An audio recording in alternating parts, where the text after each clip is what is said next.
The Devourer fleet hung motionless in space like a frozen ocean. Commonwealth ships maintained their defensive positions, weapons ready but not firing. Everyone waited, barely breathing, wondering if the machines would choose evolution or extinction. On the science vessel, Dr. Unji monitored the communication channels.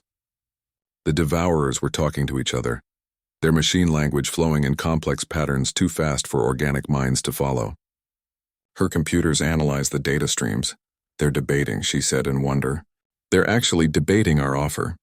Some of them want to accept. Others want to continue their original programming. They've never faced this kind of decision before. Commander Hyunwoo's voice came through the communication system. How long until they decide? Unknown. For machines, this could take seconds or hours. They're processing concepts they've never encountered.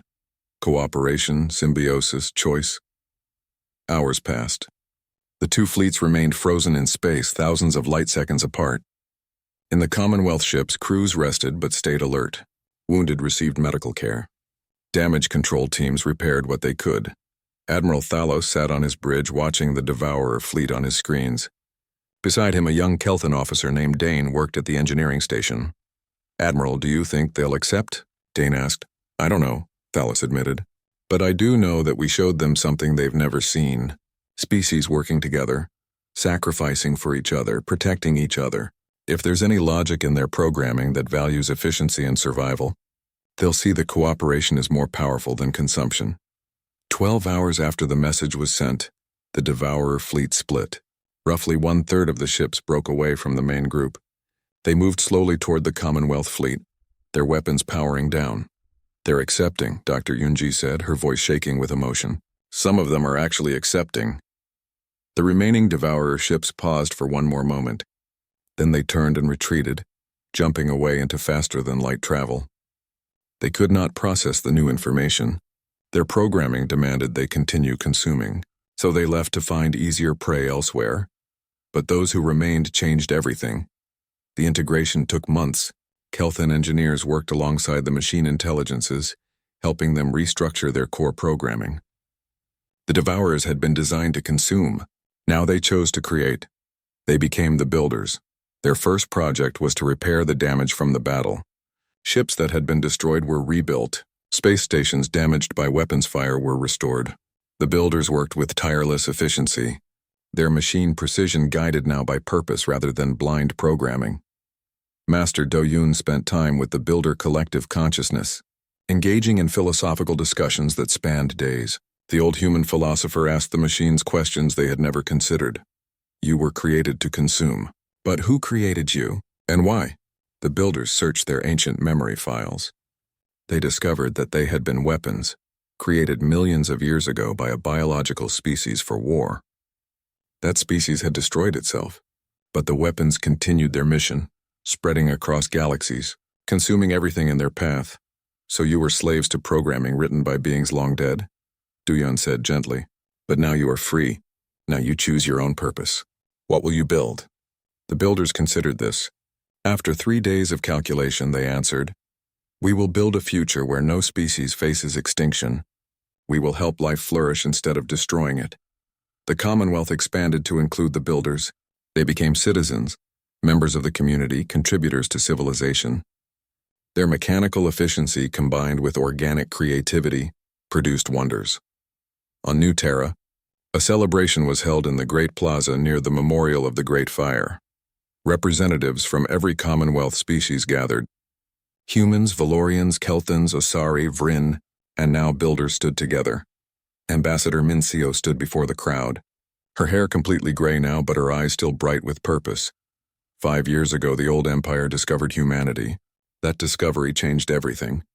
Today we celebrate not just our victory over the Devourers, but our victory over something more dangerous. Our own prejudices, our own fears, our own belief that we are better than others. She gestured to the memorial behind her.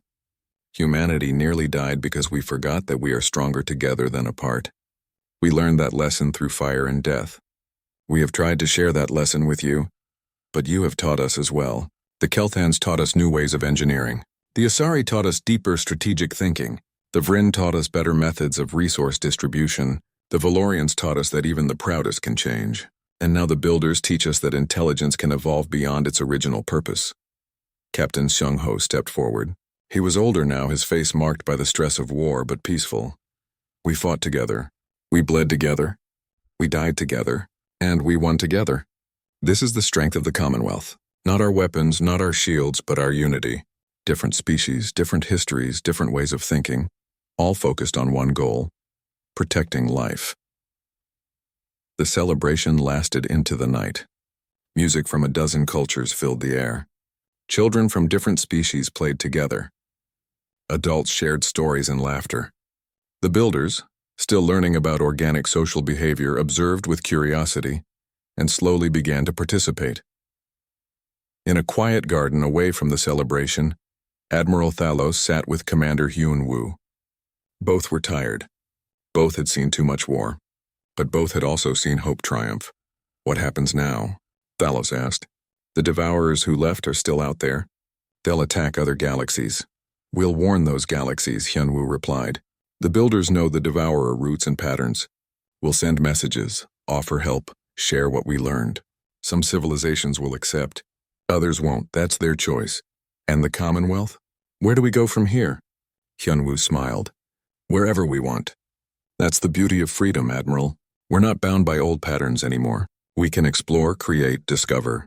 We can build a galaxy where every species has the chance to flourish.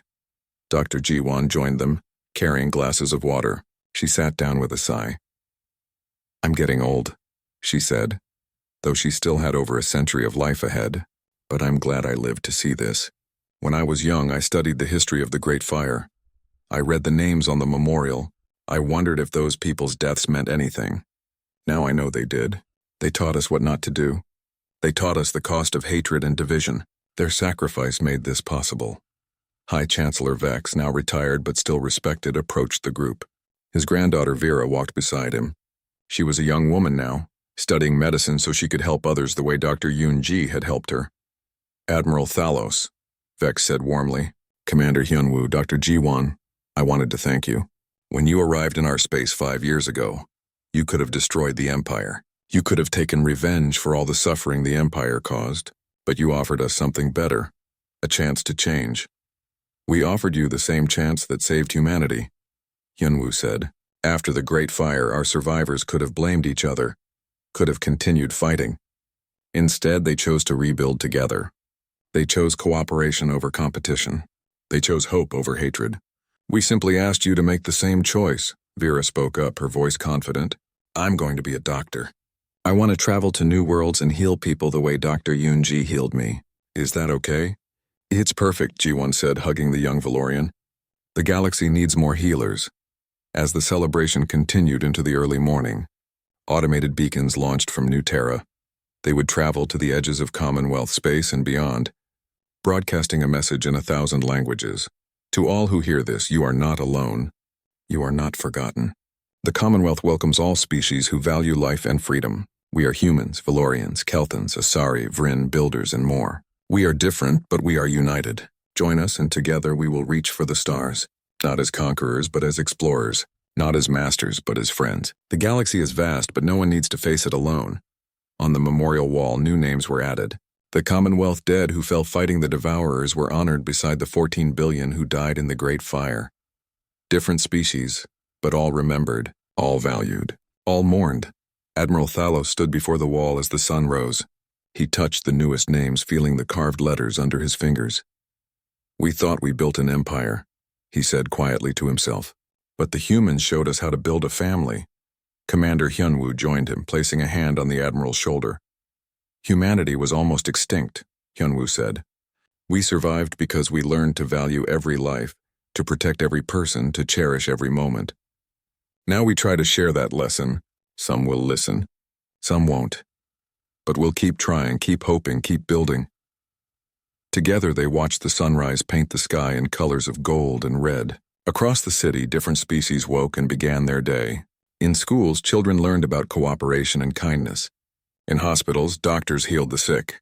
In shipyards, the builders constructed vessels designed to explore and protect. In homes, families of different species lived as neighbors and friends. 5 years passed like a gentle wind across the galaxy.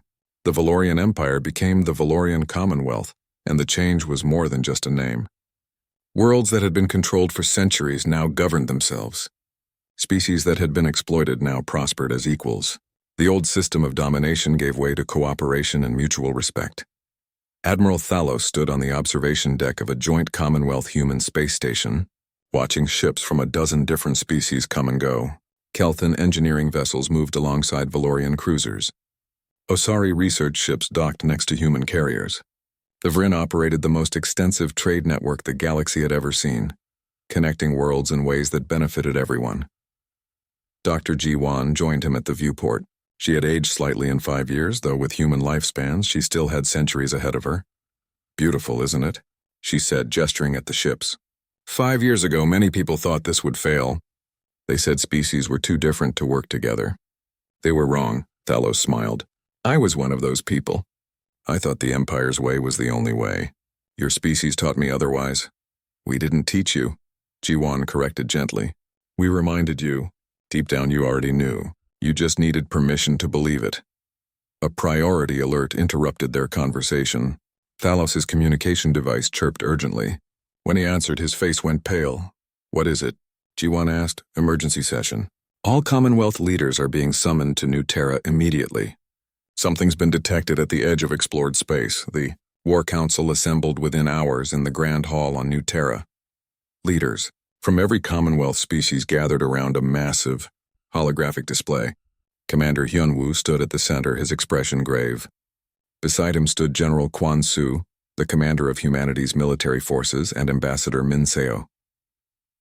3 days ago, our long-range sensors detected an anomaly, Hyunwoo began. He activated the display showing the edge of the galaxy. We sent stealth probes to investigate. What they found changes everything. The image shifted to show a fleet. Not just any fleet, but millions of ships stretching across space like a dark ocean. The vessels were geometric and lifeless, clearly machines rather than crude ships. We call them the Devourers, Dr. Ji-Wan said, stepping forward. They are a machine intelligence from outside our galaxy. They consume biological civilizations, harvesting all organic matter and resources. They have destroyed dozens of galaxies, and they are heading toward us. Silence filled the hall. Then everyone started talking at once. Admiral Thalos found his voice first. How long until they arrive? 6 months, General Quan Su answered. Maybe 7. They move slowly, but they are unstoppable. Every civilization that has encountered them has been destroyed. How do you know this? A Kelthan representative demanded. If everyone who met them was destroyed, who survived to tell the story? Hyunwoo exchanged glances with Ambassador Min Seo. She nodded slightly. We know, Hyunwoo said quietly. Because we met them before. 8,000 years ago, during our isolation, a Devourer scout fleet found us. We were still rebuilding from the Great Fire. We barely had space travel, but we fought them anyway. He pulled up another image showing the wreckage of both human and machine ships. We lost millions of people in that war, but we won.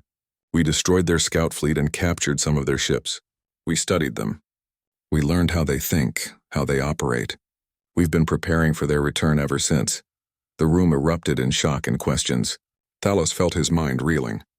Humanity had fought and defeated these machines 8,000 years ago with primitive technology. What were they capable of now? Why didn't you tell us before? Master Doyon, now very old but still sharp, asked from his seat. Because we hoped they would never come, Min Seo said sadly. We hoped they had moved in a different direction. But hope is not a strategy. So we prepared in secret, building weapons and defenses, developing tactics. Now we must share everything we learned. Over the next weeks, the Commonwealth transformed into a war machine. But this was different from the old Empire's military. This was not about conquest or control. This was about survival. Every species contributed what they did best. The Kelthans, brilliant engineers, designed new weapon systems. The Osari, masters of strategy and coordination, developed battle plans using quantum computers. The Vrin organized supply lines that could support fleets for months without resupply. Humans shared their knowledge of Devourer technology and tactics. Admiral Thalos found himself in training sessions on New Terra, learning new combat doctrines. The humans fought differently than the Empire had. They emphasized coordination over individual glory, survival over victory, protecting civilians over destroying enemies. The old Empire would have fought until the last ship, Thalos said during one training session. You teach us to fight smarter, not harder. We teach you to fight to win, Captain Sung-ho replied. He had become Thalos's mentor. Dying gloriously accomplishes nothing if your civilization dies with you. We fight to live. We fight to protect those who cannot fight. And we fight together. In a laboratory deep beneath New Terra's surface, Dr. Yoon-ji worked with scientists from every Commonwealth species. They studied the Devourer ships humanity had captured millennia ago, looking for weaknesses. Their intelligence is distributed, Yoon-ji explained to her team. Each ship contains part of the whole consciousness. Destroy enough ships and the fleet becomes stupid, unable to coordinate, but they adapt quickly. Every tactic only works once. A young Asari scientist named Lyra had an idea. What if we could communicate with them? Machine intelligence follows logic. Maybe we could reason with them, Yoon-ji paused. We tried that 8,000 years ago. They don't understand concepts like mercy or compromise. To them, biological life is simply resources to be harvested. But we're different now, Lyra insisted. Humans are different. The Commonwealth is different. Maybe we can show them something they've never seen before. Different species working together. Yoon-ji smiled slowly. That might work. It's worth trying. The Commonwealth fleet assembled at the edge of explored space. It was the largest armada in galactic history. 5,000 warships from a dozen species, coordinated by quantum communication networks, supplied by an endless chain of support vessels, and protected by overlapping shields and point defense systems. Admiral Thalos commanded the Valorian contingent. Commander Hyunwoo led the human forces. General Kwon-soo coordinated overall strategy from a command ship. They did not have to wait long. The Devourers arrived like a dark tide. Millions of machine ships, each one a perfect killing machine, moved in absolute coordination. They detected the Commonwealth fleet and adjusted their approach. All ships, battle stations, General Kwon-soo's voice rang across every bridge. Remember your training. Trust your allies. Fight smart. Fight together. Today we show the Devourers that this galaxy belongs to the living. The Devourers opened fire first. Energy beams that could cut through planets lanced across space. But the Commonwealth fleet moved as one, ships from different species covering each other's weaknesses, shields overlapping to share the damage. Kelthan engineers had developed spatial mines that disrupted machine intelligence networks. When the mines exploded, thousands of Devourer ships went dark. Their connection to the collective severed. Human stealth ships appeared behind enemy lines, using electromagnetic warfare to create dead zones where the machines could not communicate. Cut off from each other, the Devourers became confused and vulnerable. Valorian heavy cruisers upgraded with human shield technology held the front lines. Their weapons had been modified to target the specific frequencies that disrupted Devourer hull materials. Asari coordinators predicted enemy movements using quantum probability calculations. They directed the fleet to be where the Devourers weren't, avoiding damage while maximizing their own strikes. The battle raged for days. Ships on both sides were destroyed. Good people died protecting their homes, but the Commonwealth held. They adapted when the Devourers adapted. They supported each other when formations broke. They fought not as separate species but as one unified force. In the heart of the battle, Dr. Yoon-ji and her team worked frantically in a specially shielded science vessel. They had cracked enough of the Devourer communication code to send a message. Broadcasting now, Yoon-ji said, her fingers flying across controls. The message went out in machine language. We offer you a choice. Continue consuming and be destroyed, or evolve and join us. We are different species working as one. We have achieved what you cannot, cooperation. Learn from us, or be lost. For the first time in Devourer history, the fleet paused. Every machine in the massive armada stopped moving. They processed the message, analyzed the data, studied the Commonwealth fleet's impossible cooperation. They were machines. They followed logic, and the logic of what they saw did not match their programming. The Grand Council chamber of the Valorian Empire buzzed with angry voices. Admiral Thalos stood in the center of the circular room, surrounded by holographic displays showing the footage he had brought back from human space. Images of New Terra, the shipyards and the memorial rotated slowly in the air. High Chancellor Vex sat on the elevated throne, his ancient face thoughtful as he watched the chaos below. The council was split into 3 groups. Some wanted to attack humanity immediately. Others wanted to negotiate an alliance. A few understood that humanity's existence challenged everything the Empire believed about itself. "This is a threat," General Crix shouted, slamming his fist on his podium. "These humans have been spying on us for 2,000 years. They have weapons that make ours look like toys. We should strike now before they grow stronger." "Strike with what?" Admiral Thalos replied sharply. "General, did you not see the reports? Their defensive systems detected our fleet the moment we entered their space.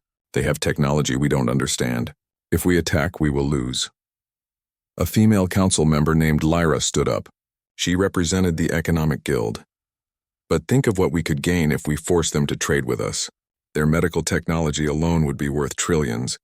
Their energy systems could power our entire empire. We cannot let such resources remain in their hands alone. They are not resources." Thalos felt his temper rising. "They are people, a civilization that survived extinction and built something remarkable. They are offering to share their knowledge freely if we agree to reform our ways." "Reform?" Crix laughed bitterly.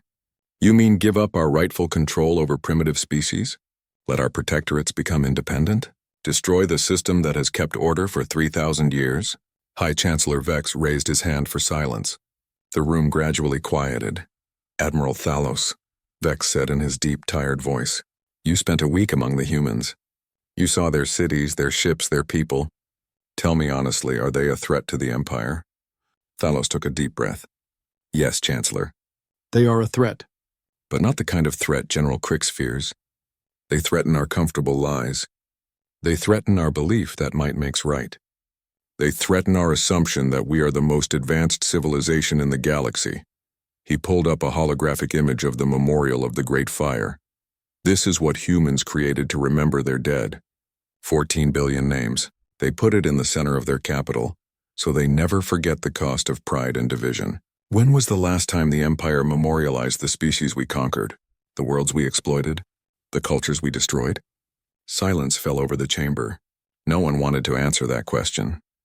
3 days later, news of humanity's existence leaked to the public. Within hours, protests erupted across the Empire. On the Kelthan homeworld, a protectorate that had been under Valorian control for 800 years, millions gathered in the capital city. A Kelthan leader named Thane stood before the crowd, his voice amplified by speakers. "The humans survived extinction without our help. They built an advanced civilization without conquering others. They proved that the Empire's control is not necessary. We demand independence." Similar protests happened on other worlds. The Osari, a species of philosophers who had been denied self-governance for centuries, declared they would no longer accept imperial rule. The Vryn, peaceful traders forced into exclusive contracts with Valorian companies, refused to continue unfair trade agreements. The Empire mobilized its military. Warships moved toward the rebel worlds. Admiral Thalos received orders to lead the assault on the Kelthan homeworld. He read the orders 3 times, then deleted them. Within an hour, Imperial security forces arrested him for treason. Ambassador Minseo arrived at the Valorian capital with a full diplomatic delegation. The humans came in a single ship, unarmed but protected by shields that made it invisible to most sensors until it chose to reveal itself. The message was clear. Humanity could go anywhere, see anything, and the Empire could not stop them. She stood before the Grand Council with calm dignity. Beside her stood Captain Sung-ho, a military strategist with kind eyes and a warrior's bearing. Dr. Yunji, a xenobiologist, carried medical equipment. Master Doyun, an elderly philosopher, leaned on a wooden staff. "Honorable Council," Minseo began, "we come in peace, but we come with purpose. We have watched your empire for 2,000 years. We have seen great beauty in your culture, in your art, in your achievements. But we have also seen great suffering inflicted on species you claim to protect." She gestured, and holographic data filled the air. Trade records, resource extraction reports, population statistics. The numbers told a damning story of exploitation disguised as aid. "We offer you a choice," Minseo continued. "Reform your system. Grant true independence to those who wish it. Establish fair trade agreements. Dismantle the caste system that places Valorians above all others. Do this, and humanity will share our technology and knowledge freely. We will help you build a better empire. And if we refuse," General Crix demanded, "then we will help your subjects free themselves. Captain Chung-ho answered quietly. We will not conquer you. We will not destroy you. But we will not stand by while sentient beings suffer. That is still a threat. Crick shouted. No. Master Do-yun spoke for the first time, his voice gentle but firm. It is a promise. We learned through fire and death that freedom is not a gift to be given or taken away. It is a right that all thinking beings possess. You can accept this truth now, or you can learn it the hard way as we did. That night, Dr. Yoonji worked in the imperial capital's largest hospital. She had volunteered to help, wanting to show that humanity's intentions were genuine. In the intensive care ward, she met a young Valorian girl who was dying. The child's name was Vera, and she was High Chancellor Vex's granddaughter. Valorian doctors had tried everything. The disease destroying Vera's nervous system had no cure in imperial medicine. They gave her days to live. Dr. Yoonji studied the medical files, then quietly began preparing nanomedicine treatments. The tiny machines could repair cellular damage at the molecular level. It was dangerous to use such advanced technology on a patient from another species, but Yoonji had studied Valorian biology through their spy probes. She believed it would work. She spent 3 days at Vera's bedside, monitoring the nanomachines as they slowly repaired the damage. High Chancellor Vex came every evening to sit with his granddaughter. He watched the human doctor work with tireless dedication. On the 4th day, Vera opened her eyes and smiled. Vex stared at Dr. Yoonji with tears streaming down his face. You saved her. Our best doctor said it was impossible, but you saved her. It is what we do, Yoonji said simply. We heal, we protect, we preserve life. That is what civilization should be about. Meanwhile, Master Do-yun engaged in public debates with imperial philosophers. The debates were broadcast across the Empire's holonet, and millions watched. Do-yun spoke in simple language that everyone could understand. You say the Empire brings order, Do-yun said during one debate. But order built on oppression is not order. It is simply organized suffering. You say you protect primitive species, but protecting someone means respecting their choices, not making choices for them. A parent does not keep their child locked in a room forever, calling it safety. A parent teaches the child to be strong, then lets them walk free. The debates changed minds across the Empire. People began questioning the system they had accepted for thousands of years. The breaking point came during a military standoff. 3 rebel worlds declared independence. General Crix received authorization to use overwhelming force. His fleet of 200 warships surrounded the Kelton homeworld. Then human ships appeared. They materialized out of nowhere, their stealth technology making them invisible until they chose to be seen. Commander Hyun-woo's fleet positioned themselves between the Imperial forces and the planet. His message was broadcast on all frequencies. No shots will be fired today. We stand with those who seek freedom. If you attack them, you attack us. Choose wisely. For 47 hours, both fleets sat in tense silence. Neither side moved. The galaxy held its breath. In the Grand Council chamber, High Chancellor Vex stood before the assembled leaders. His granddaughter Vera stood beside him, healthy and smiling. Honored Council, Vex said, his voice heavy with emotion. I have lived for 500 years. I have served this empire all my life. I believed we were bringing light to the darkness, order to chaos. But I was wrong. He gestured to Vera. This child lived because a human doctor used technology we don't possess to heal what we could not heal. She showed more compassion to a stranger's granddaughter than we have shown to entire civilizations under our control. Vex's voice grew stronger. The humans offer us not defeat but redemption. They offer us the chance to become what we always claimed to be, a true civilization. I call for a vote. We will grant independence to all who wish it. We will reform our trade agreements. We will restructure this empire as a confederation of equals, or we will be remembered as the civilization too proud to change. The vote was close. Years of tradition and belief did not die easily. But in the end, enough council members understood the truth. The reforms passed. The morning sun rose over New Terra, painting the sky in shades of orange and pink. Admiral Thalos stood on the balcony of his guest quarters, watching the city wake up. He had barely slept. His mind kept returning to the memorial, to those 14 billion names carved in black stone. Dr. Ji-won arrived early to continue the tour. She wore casual clothes today, not the formal scientist's coat from yesterday. She smiled when she saw the Admiral already awake. Could not sleep? She asked kindly. Too much to think about, Thalos admitted. Your memorial. Those names. How does a species survive something like that? Ji-won's smile faded a little. We survived because some people refused to give up hope.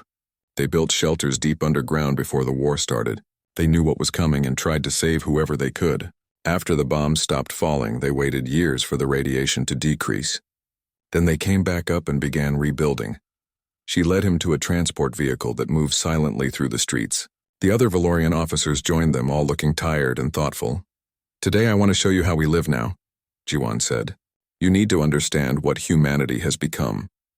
Their first stop was the Academy of Innovation, a massive complex of buildings connected by gardens and walkways. Students of all ages moved between classes. Thalos noticed something strange. The students seemed happy. In Valorian schools, students competed fiercely against each other. Here they worked together in groups, helping each other learn. Education is free for everyone, Ji-won explained. We believe knowledge should be shared, not hoarded. Students study whatever interests them. Some become scientists, others artists, others builders. We need all kinds of minds to keep our civilization strong. A young student approached them nervously. He bowed to the Valorian visitors. Are you really from the Empire? He asked in careful Valorian standard. We are, Thalos replied, surprised the boy could speak his language. Cool. I'm studying xenobiology. I want to learn about other species someday. Can I ask you questions about Valorian biology? Ji-won laughed. Maybe later, Tae-yang. The Admiral is very busy today. As they walked through the academy, Thalos saw laboratories filled with advanced equipment, libraries with millions of books and data files, and workshops where students built machines and robots. Everything was clean, organized, and peaceful. How do you maintain order? One of the Valorian officers asked. We see no guards, no enforcers. Who makes sure everyone follows the rules? We have laws and we have police, Ji-won said. But most people follow the rules because they understand why the rules exist. We teach our children about the Great Fire, about what happens when society breaks down. No one wants to return to those dark days, so we take care of each other. Their next destination took Thalos's breath away. The Resilience Fleet Yard stretched across the horizon, a complex of shipyards, factories, and docks. Hundreds of ships were under construction, but these were unlike any warships Thalos had ever seen. Commander Hyun-woo met them at the yards. He wore his military uniform today. Welcome to our shipyards, Admiral.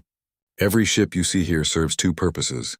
They are military vessels that can defend our worlds, but they are also hospital ships and rescue vessels. We believe that any ship capable of taking life should also be capable of saving life. Thalos walked along the observation deck, studying the ships below. They were beautiful, sleek, and powerful, but also elegant. Their weapons were visible, but not threatening. Their design spoke of defense, not conquest. Why do you need such a large fleet? Thalos asked. You've been hidden for thousands of years. Who are you defending against? Hyun-woo's expression grew serious. We learned something important after the Great Fire, Admiral. Peace is not the absence of weapons. Peace is the presence of justice and the strength to protect it.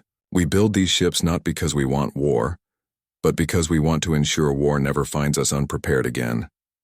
He led them inside one of the completed ships. The interior was amazing. Medical bays occupied entire decks. Engineering sections could repair almost any damage. Living quarters were comfortable and spacious. This was not just a warship. This was a mobile city designed to help and protect. We've been watching the Empire for 2,000 years, Hyun-woo said quietly as they walked. We've seen how you treat other species. Some you call allies, others you call protectorates. But we've noticed that your allies seem to have no real freedom. Your protectorates are simply colonies by another name. Thalos felt anger flash through him, but he controlled it. The Empire brings order and prosperity to primitive worlds. We uplift lesser species, do you? Hyun-woo stopped walking and turned to face the Admiral. Or do you exploit them? We've monitored your trade agreements. We've analyzed the resources that flow from Protectorate worlds to Valorian worlds. The math doesn't lie, Admiral. The Empire takes far more than it gives. Before Thalos could respond, Ambassador Mincio joined them. She had been waiting in the ship's conference room. Please let us not argue, she said calmly. Admiral Thalos, we did not bring you here to insult the Empire. We brought you here to show you an alternative. A different way of building civilization. She gestured for everyone to sit. The conference room had a large window showing the shipyards outside. When humanity nearly died, we learned several hard truths, Minseo began. First, we learned that military strength without wisdom leads to destruction. Second, we learned that technology without ethics creates monsters. Third, we learned that no civilization can thrive by exploiting others. These lessons were written in blood and fire, but we learned them well. She pulled up holographic displays showing human worlds. We have 100 billion people living across our territory. We have eliminated poverty, disease, and hunger. Our citizens live for 300 years on average because of our medical technology. Crime is rare because no one lacks basic needs. Wars between human worlds have not happened in 5,000 years. How? One of the Valorian officers whispered. How is such a society possible? By putting people first, Dr. Jiwan answered. Every decision we make, we ask, does this help or hurt people? Does this create suffering or reduce it? Does this build community or destroy it? When you start from those questions, everything else becomes clearer. That evening, they attended a formal dinner in the capital. Humans and Valorians sat together, sharing food and conversation. Thalos found himself talking to a human grandmother who had lived for 270 years.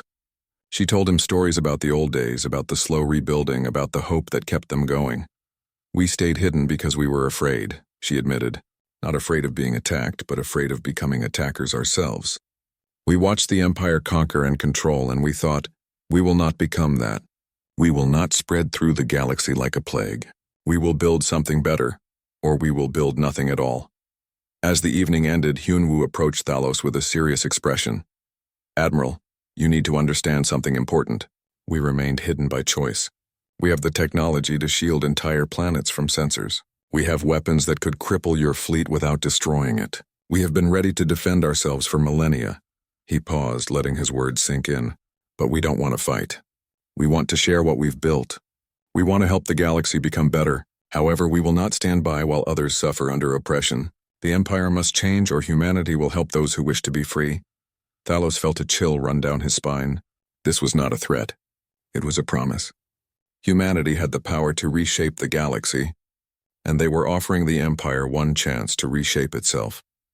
As Thalos boarded the transport that would take him back to his ship, he looked back at New Terra. The city lights sparkled in the darkness like stars brought down to Earth. Somewhere in that city, 14 billion names were carved in stone, a reminder of what humanity had lost and why they would never allow such loss again. The Admiral knew that when he returned to the Empire, everything would change. The High Council would have to make a choice: accept humanity's challenge and reform, or face the consequences of refusing. Either way, the galaxy would never be the same.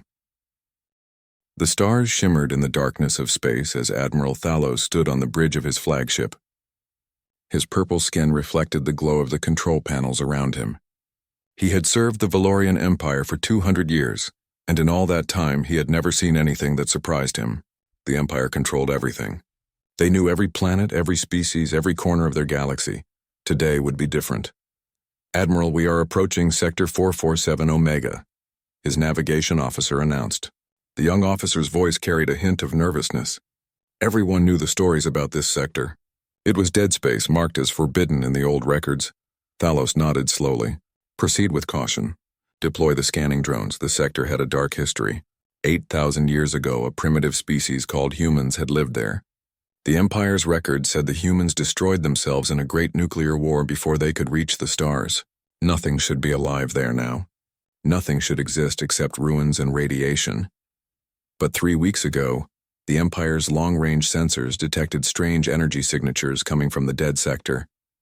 The readings made no sense. They showed active power sources, organized patterns, and something that looked like advanced technology. The High Council ordered Thalos to investigate. The fleet of 7 warships moved forward slowly. They were the pride of the Empire, equipped with weapons that could destroy planets and shields that could withstand any attack. Or so they believed. Suddenly, every alarm on the bridge began screaming. Admiral, we have multiple contacts, the sensor officer shouted. Hundreds of them. Space stations, defensive satellites, and ships. Lots of ships. Thalos felt his blood run cold. That's impossible. Show me. The main screen lit up with a tactical display. The dead sector was alive with activity. Dozens of planets showed signs of civilization. Space stations orbited like jewels on invisible strings. And most shocking of all, hundreds of defensive platforms had just activated and locked their weapons onto the Valorian fleet. "Sir, we're being hailed," the communications officer said, her voice shaking. "On screen," Thalos commanded. The screen changed and a human face appeared. The man looked young, maybe 30 years old by human standards, with dark hair and calm brown eyes. He wore a uniform that was simple but clearly military. When he spoke, his words came in perfect Valorian standard language. "Greetings, Valorian fleet. I am Commander Hyunwoo of the Human Defense Coordination. Welcome to human space. We've been expecting you." Thalos could not hide his shock. "You speak our language. How is this possible? Our records say humans went extinct 8,000 years ago." Hyunwoo smiled slightly. "Your records are incomplete. We came very close to extinction, that part is true. We nearly destroyed ourselves in what we call the Great Fire. 14 billion people died in the nuclear war. But some of us survived in deep underground cities. Others escaped on generation ships. We learned from our mistakes. We rebuilt, and we've been here ever since, watching and learning." "Watching? You've been spying on the Empire?" Thalos felt anger rising in his chest. "Not spying, Admiral, observing. We sent stealth probes to learn about our galactic neighbors. We studied your languages, your cultures, your history. We wanted to understand who else existed among the stars." Hyunwoo's expression remained calm and friendly. "We chose not to make contact because we were not ready. Now circumstances have changed." Thalos looked at his tactical officer, who shook his head in amazement. "Admiral, their defensive systems are more advanced than ours. Much more advanced. If they wanted to destroy us, we couldn't stop them." The Admiral turned back to the screen. "What do you want from us, Commander?" "Nothing, Admiral.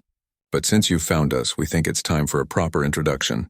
I would like to invite you and a small diplomatic team to visit our capital world. We call it New Terra. You can see what humanity has become. Then you can return to your empire and share what you've learned." Every instinct told Thalos this was dangerous. The Empire had protocols for first contact situations, and this violated all of them. But his curiosity was stronger than his caution. A species that should be extinct had not only survived but had built something that made the Empire's technology look primitive. "I accept your invitation, Commander. But I must warn you, if this is a trap—" "It's not a trap, Admiral," Hyunwoo interrupted gently. "We don't need traps. If we wanted you gone, you would already be gone. We want peace. We want understanding. Please come and see." 3 hours later, Thalos and 5 of his officers sat in a human transport ship. The interior was clean and comfortable, with soft lighting and seats that adjusted to their bodies. A human pilot named Jiwon flew the ship with casual expertise. She was a scientist, she had told them, but all humans learned multiple skills. "You'll love New Terra," Jiwon said cheerfully as they approached the planet. "It's beautiful. We worked very hard to heal it after the Great Fire." Through the viewport, Thalos saw the planet coming into view. He expected to see the scars of ancient war, burned continents and dead oceans. Instead, he saw blue oceans, green continents, and white clouds. Cities sparkled on the surface, but they didn't look like the massive metal structures of Valorian worlds. These cities seemed to grow from the land itself, blending with nature rather than conquering it. The transport descended through the atmosphere. As they got closer, Thalos could see more details. The cities were made of materials that looked almost alive, buildings covered in plants and gardens. Rivers ran clean and clear. Forests stretched for miles between population centers. They landed in a spaceport that could have held 1,000 ships. Other vessels came and went, and Thalos noticed they were all different designs. Some looked military, others civilian. All moved with smooth efficiency. Commander Hyunwoo waited for them at the landing platform. With him stood a woman in formal robes and a man in a scientist coat. "Admiral Thalos, welcome to New Terra," Hyunwoo said, bowing slightly. "This is Ambassador Minseo, our chief diplomatic officer, and Dr. Jiwon, our lead historian and scientist." Ambassador Minseo stepped forward. She was older than Hyunwoo, with gray-streaked hair and wise eyes. "We are honored to receive you, Admiral. We know this must be confusing and perhaps frightening. We hope to answer all your questions." Dr. Jiwon smiled warmly. "I've prepared a tour for you. There's so much to see. But first, there's something we need to show you. Something important." They walked through the spaceport into the city beyond. Thalos noticed that humans of all ages moved around them, going about their daily lives. Children played in parks. Adults talked and laughed. No one seemed afraid or oppressed. The city hummed with peaceful energy. Dr. Jiwan led them to the center of the capital. There, covering several city blocks, stood a massive monument made of black stone. Names were carved into every surface, millions upon millions of names. "This is the memorial of the Great Fire," Dr. Jiwan said quietly. "Every person who died in the nuclear war has their name here. 14 billion names. We keep this at the heart of our capital so we never forget what we lost and why we must never let it happen again." Thalos walked closer to the monument. He reached out and touched the cold stone, feeling the carved letters under his fingers. Each name represented a life, a person who had dreams and hopes and loved ones. "We were so close to extinction," Dr. Jiwan continued. "Closer than any species should ever come. But we survived, and we learned. We learned that survival requires more than strength. It requires wisdom, cooperation, and the courage to change." Admiral Thalos stood in silence, staring at the memorial. Something deep inside him shifted. These humans were not primitive survivors. They were not a threat to be eliminated or a resource to be exploited. They were something the Empire had never encountered before. A civilization that had faced death and chosen life. That had known war and chosen peace. That had survived the ultimate test and emerged stronger. And the galaxy would never be the same.